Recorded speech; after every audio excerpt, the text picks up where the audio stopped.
Paul Rodgers, the gritty, soul-drenched voice behind legendary rock anthems like All Right Now and Feel Like Makin' Love, has long been revered as a pillar of classic rock. His commanding stage presence with bands like Free, Bad, Company, and later Queen earned him global fame and a place in rock history. But beneath the spotlight, behind the electrifying performances and larger-than-life image, lies a story far more complex and darker than fans ever realized. Born in 1949 in the modest town of Middlesbrough, England, Rodgers grew up in humble circumstances.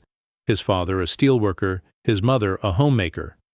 It was music, especially the sounds of Sam Cooke and Otis Redding, that gave young Paul a sense of purpose and escape.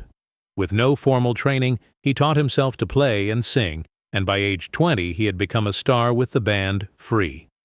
Yet with success came immense pressure. His bandmate and close friend Paul Kossoff fell deep into addiction and tragically died at just 25, a loss that left Rodgers devastated and haunted by the darker side of fame.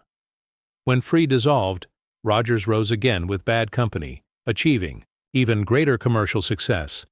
But again, the high demands of touring, internal tensions, and the burden of constant performance took their toll. Seeking solace, Rodgers eventually stepped away from the limelight in the 1980s, relocating to Canada to focus on family life and to find some peace. Still, the shadows weren't far behind. In 2016 and again in 2019, Rodgers suffered debilitating strokes, episodes so severe they temporarily robbed him of his ability to speak and sing.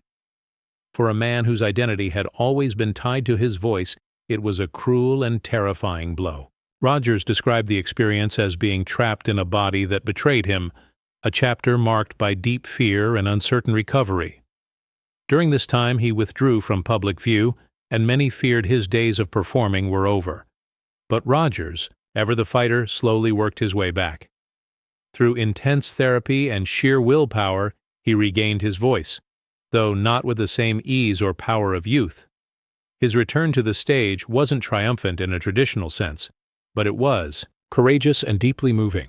Fans watched an older, more fragile Rodgers stand before them, not the rock god of the 70s, but a man who had faced down fate and emerged, battle-scarred, yet still singing.